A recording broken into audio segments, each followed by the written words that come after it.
नमस्कार विद्यार्थी मित्रांनो, आपलं स्वागत आहे DBN एक्झाम या यूट्यूब चॅनलमध्ये। आज आपण घेऊन आलेले मोस्ट इम्पॉर्टंट प्रश्न जे येणाऱ्या परीक्षेसाठी खूप महत्त्वपूर्ण आहे। चला मग आपण स्टार्ट करूया। पहिला प्रश्न आहे, पांढऱ्या रक्तपेशीची संख्या अत्यंत वाढल्यास कोणता रोग होत असतो? मित्रांनो 5 सेकंदासाठी वेळ देतो आहे। तुम्हाला किती प्रश्न येत आहे ते नक्की कमेंट करायला विसरू नका। तर या प्रश्नाचे करेक्ट उत्तर ऑप्शन सी, ल्युकेमिया हा रोग होत असतो पांढऱ्या रक्तपेशीची संख्या अत्यंत वाढल्याच्या नंतर। त्यामुळे प्रश्नाचे उत्तर ऑप्शन सी आहे। प्रश्न क्रमांक 2 आहे, तंबाखूमध्ये खालीलपैकी कोणते द्रव आढळते? तर या प्रश्नाचे करेक्ट उत्तर ऑप्शन ए, निकोटीन। निकोटीन हे तंबाखूमध्ये हा द्रव आढळतो, त्यामुळे प्रश्नाचे उत्तर ए आहे।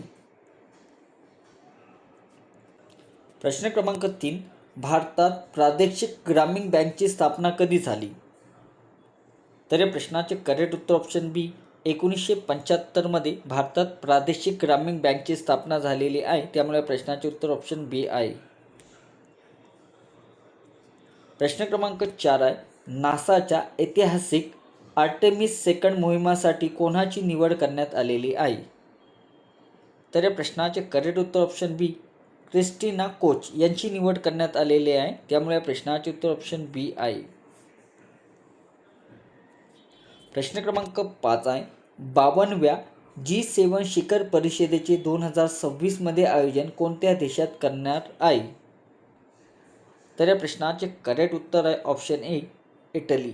इटली देशामध्ये 52वे G7 शिखर परिषदेचे आयोजन करण्यात येणार आहे 2026च्या, त्यामुळे प्रश्नाचे उत्तर ऑप्शन ए आहे। आणि पंतप्रधान नरेंद्र मोदी उपस्थित राहणार आहे, हे पण नोट करून घ्या मित्रांनो। प्रश्न क्रमांक 6, भारत पूर्व 2026 या उपक्रमाचा प्रमुख उद्देश काय आहे? तर या प्रश्नाचे उत्तर ऑप्शन बी, भारतीय संस्कृती व परंपरेचे दर्शन घडवणे हा उद्देश आहे, त्यामुळे प्रश्नाचे उत्तर ऑप्शन बी आहे। प्रश्न क्रमांक 7, भारतीय राष्ट्रीय काँग्रेसचे मवाळ कालखंडातील नेते कोण होते? भारतीय राष्ट्रीय काँग्रेसचे मवाळ कालखंडातील नेते कोण होते? तर या प्रश्नाचे करेक्ट उत्तर ऑप्शन बी, गोपाळ कृष्ण गोखले हे भारतीय राष्ट्रीय काँग्रेसचे मवाळ कालखंडातील नेते होते, त्यामुळे प्रश्नाचे उत्तर ऑप्शन बी आहे। मित्रांनो, तुम्हाला व्हिडिओ आवडत असेल तर नक्की लाईक करायला विसरू नका आणि आतापर्यंत चॅनलला जॉईन झाला नसेल तर जॉईन करा। प्रश्न क्रमांक 8, महात्मा गांधींनी भारतात पहिले सत्याग्रह कोठे केले? तर या प्रश्नाचे उत्तर ऑप्शन बी, चंपारण्य येथे महात्मा गांधी यांनी भारतात पहिले सत्याग्रह केले आहे, त्यामुळे प्रश्नाचे उत्तर ऑप्शन बी आहे। प्रश्न क्रमांक 9, जहाल राजकारणाचा काळ कोणता मानला जातो? तर या प्रश्नाचे उत्तर ऑप्शन बी, 1905 ते 1920 हा जहाल राजकारणाचा काळ म्हणून मानला जातो, त्यामुळे प्रश्नाचे उत्तर ऑप्शन बी आहे। प्रश्न क्रमांक 10, इंडिया हाऊसची स्थापना लंडनमध्ये कोणी केली?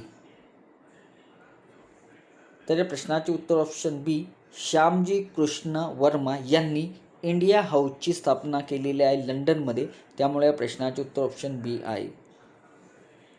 प्रश्न क्रमांक 11, दांडी यात्रा गांधीजींनी कोणत्या चळवळीसाठी केली होती? तर या प्रश्नाचे उत्तर ऑप्शन बी, सविनय कायदेभंग या चळवळीसाठी दांडी यात्रा गांधीजींनी स्टार्ट केली होती, त्यामुळे प्रश्नाचे उत्तर ऑप्शन बी आहे।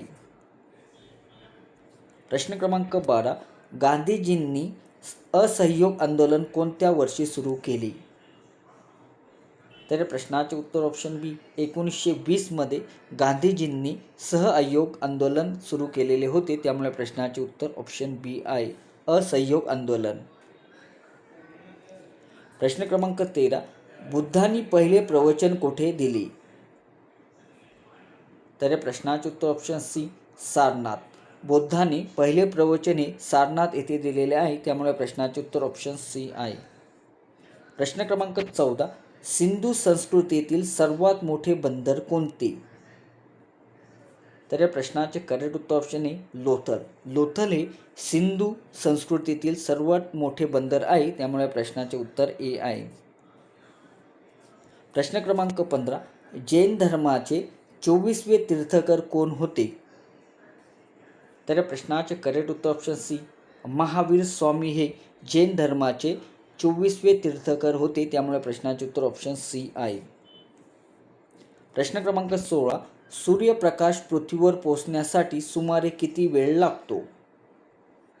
तर या प्रश्नाचे करेक्ट उत्तर ऑप्शन बी 8 मिनिटं 20 सेकंद सूर्यप्रकाश पृथ्वीवर पोहोचण्यासाठी लागत असतो, त्यामुळे प्रश्नाचे उत्तर ऑप्शन बी आहे. प्रश्न क्रमांक 17. रक्ताचा तांबडा रंग कशामुळे असतो? तर या प्रश्नाचे करेक्ट उत्तर ऑप्शन सी हिमोग्लोबिनमुळे रक्ताचा तांबडा रंग असतो, त्यामुळे प्रश्नाचे उत्तर ऑप्शन सी आहे. प्रश्न क्रमांक 19. नर्मदा नदीचा उगम कुठे होतो?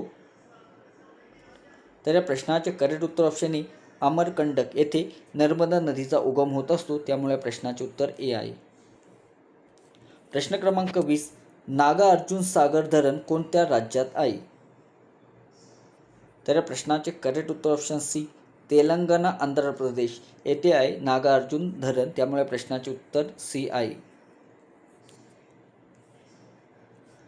प्रश्न क्रमांक 21. भारताचा पहिला बहुउद्देशीय प्रकल्प कोणता? तर या प्रश्नाचे उत्तर ऑप्शन बी दामोदर व्हॅली हा भारताचा पहिला बहुउद्देशीय प्रकल्प आहे, त्यामुळे प्रश्नाचे उत्तर ऑप्शन बी आहे. प्रश्न क्रमांक 22. इंदू प्रकाश हे वृत्तपत्राचे संपादक कोण होते? तर या प्रश्नाचे उत्तर ऑप्शन ए विष्णू शास्त्री पंडित हे इंदू प्रकाश या वृत्तपत्राचे संपादक होते, त्यामुळे प्रश्नाचे उत्तर ए आहे. प्रश्न क्रमांक 23. ग्रामपंचायतीची निवडणूक लढवण्यासाठी किमान वय किती असावे? तर या प्रश्नाचे उत्तर ऑप्शन बी 21 वर्ष. ग्रामपंचायतीची निवडणूक लढवण्यासाठी किमान 21 वय असावे, त्यामुळे प्रश्नाचे उत्तर ऑप्शन बी आहे. प्रश्न क्रमांक 24. ग्रामपंचायतीच्या प्रमुखाला काय म्हणतात? तर या प्रश्नाचे उत्तर ऑप्शन बी सरपंच असे म्हणतात ग्रामपंचायतीच्या प्रमुखाला, त्यामुळे प्रश्नाचे उत्तर ऑप्शन बी आहे. प्रश्न क्रमांक 25. भारतीय संविधानाचा 6वा भाग कशाशी संबंधित आहे? तर या प्रश्नाचे करेक्ट उत्तर ऑप्शन बी राज्य सरकार. भारतीय संविधानाचा 6वा भाग हा राज्य सरकार याच्याशी संबंधित आहे, त्यामुळे प्रश्नाचे उत्तर ऑप्शन बी आहे. प्रश्न क्रमांक 26. भारतातील स्थानिक स्वराज्य संस्थेचे जनक कोणाला म्हणतात? तर या प्रश्नाचे करेक्ट उत्तर ऑप्शन बी लॉर्ड रिपन यांना भारतातील स्थानिक स्वराज्य संस्थेचे जनक असे म्हणतात, त्यामुळे प्रश्नाचे उत्तर ऑप्शन बी आहे. प्रश्न क्रमांक 27. मराठा साम्राज्यात जलदुर्ग म्हणून कोणत्या किल्ला अजिंक्य राहिलेला आहे? तर या प्रश्नाचे उत्तर ऑप्शन सी जंजिरा किल्ला हा मराठा साम्राज्यात जलदुर्ग म्हणून किल्ला अजिंक्य राहिलेला आहे, त्यामुळे प्रश्नाचे उत्तर ऑप्शन सी आहे. प्रश्न क्रमांक 28. मुले बागेत खेळत आहे या वाक्यातील क्रियापद ओळखा. तर या प्रश्नाचे करेक्ट उत्तर ऑप्शन सी खेळत आहे हा क्रियापद आहे, त्यामुळे प्रश्नाचे उत्तर ऑप्शन सी आहे. प्रश्न क्रमांक 29. आकाश या शब्दाचा विरुद्धार्थी शब्द ओळखा. तर या प्रश्नाचे उत्तर ऑप्शन सी पाताळ. पाताळ हे आकाश शब्दाचा विरुद्धार्थी शब्द आहे, त्यामुळे प्रश्नाचे उत्तर ऑप्शन सी आहे. प्रश्न क्रमांक 30. भारताचे राष्ट्रपती आपला राजीनामा कोणाकडे सोपवतात?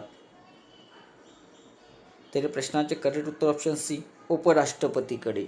भारताचे राष्ट्रपती आपला राजीनामा हा उपराष्ट्रपतीकडे सोपवत असतात, त्यामुळे प्रश्नाचे उत्तर ऑप्शन सी आहे.